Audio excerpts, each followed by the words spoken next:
नमस्कार दोस्तों, स्वागत है आपका हमारे यूट्यूब चैनल पर। आज हम बात करने जा रहे हैं इस साल के सबसे बड़े आईपीओ की, जिसका नाम है टाटा कैपिटल आईपीओ।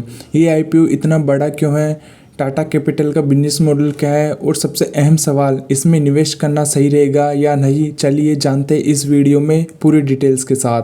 अगर आप इस चैनल पर न्यू है तो हमारे चैनल को सब्सक्राइब करें, लाइक करें, अपने दोस्तों के साथ शेयर करें। और आप भी हमारे साथ आईपीओ में इन्वेस्ट करना चाहते हैं और आपके पास में डीमैट अकाउंट नहीं है तो लिंक हमने बायो में दे रखी है, वहाँ जाके हमारे लिंक से अपना डीमैट अकाउंट खोलें और हमारे साथ आईपीओ में इन्वेस्ट करें। तो चलिए चलते हैं बेसिक जानकारी की तरफ। आईपीओ का नाम टाटा कैपिटल लिमिटेड है। अगर हम इसके प्राइस बैंड की बात करें तो 310 से 326 प्रति शेयर है। इश्यू साइज की बात करें तो करीब 15,511 करोड़ है, जो कि टाटा ग्रुप का सबसे बड़ा आईपीओ है। लोट साइज की बात करें तो 46 शेयर है। ओपनिंग डेट 6 अक्टूबर है।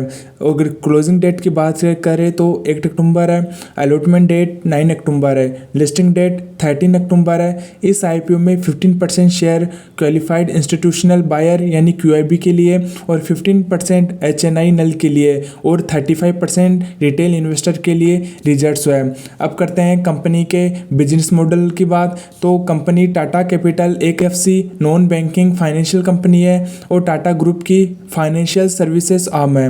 ये कंपनी हमें home loans, personal loans, auto loans, SME व कॉरपोरेट फाइनेंस, वेल्थ मैनेजमेंट और इन्वेस्टमेंट सर्विसेज प्रोवाइड करती है।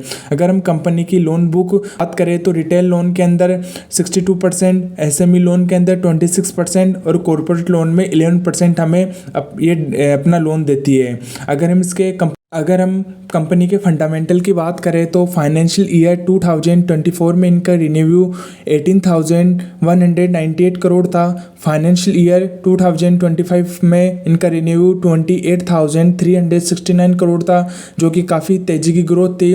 फाइनेंशियल ईयर 2025 में इनका नेट प्रॉफिट 3,655 करोड़ था।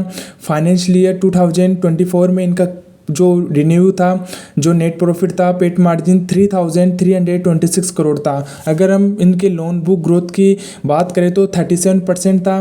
रिटर्न और इक्विटी जिसकी हम बात करते हैं आरओई की 12.6% थी, लेकिन नेट प्रॉफिट मार्जिन घटकर 13% रह गया, पहले 22% था। यानी रिन्यू और लोन बुक ग्रोथ शानदार है लेकिन मार्जिन दबाव में है। अगर हम आईपीओ के पॉजिटिव की बात करें तो टाटा ब्रांड एक ट्रस्ट टाटा ग्रुप का हिस्सा होने से भरोसा है। अगर हम इसके डाइवर्सिफाइड पोर्टफोलियो की बात करें तो अलग अलग लोन प्रोडक्ट्स है इसके अंदर। हाई ग्रोथ की बात करें तो लोन बुक और रिन्यू तेजी से बढ़ रहे हैं। मैंडेटरी लिस्टिंग की बात करें तो आरबीओ के नियम के तहत अपर लेयर एफसीएस को लिस्ट होना जरूरी है। अट्रैक्टिव प्राइसिंग की बात करें तो IPO price band analysis price से काफ़ी डिस्काउंटेड पर है। अगर हम इसके वीकनेस एंड स्ट्रेंथ की बात करें तो मार्जिन दबाव में, नेट प्रॉफिट मार्जिन घट रहा है। अगर हम इनके एनबीएफसी बिजनेस पर पूरा कर्ज पर चलता है। अगर लोन रिकवरी खराब हुई तो बड़ा झटका लग सकता है। अनलिस्टेड मार्केट में टाटा कैपिटल शेयर 735 पर बिक रहा है। अब आईपीओ प्राइस सिर्फ 326 है। अगर हम इसके ब्याज दरों का असर देखें तो आरबीआई की पॉलिसी बदलने से मार्जिन और डिमांड दोनों पर असर पड़ेगा। अगर आप इसको लॉन्ग टर्म के लिए निवेश करने की आप सोच रहे हैं तो अगर आप लंबी अवधि 3 से 5 साल के निवेशक हैं तो आप टाटा कैपिटल आईपीओ पर एक आप देख सकते हैं, आप अपने हिसाब से मौका।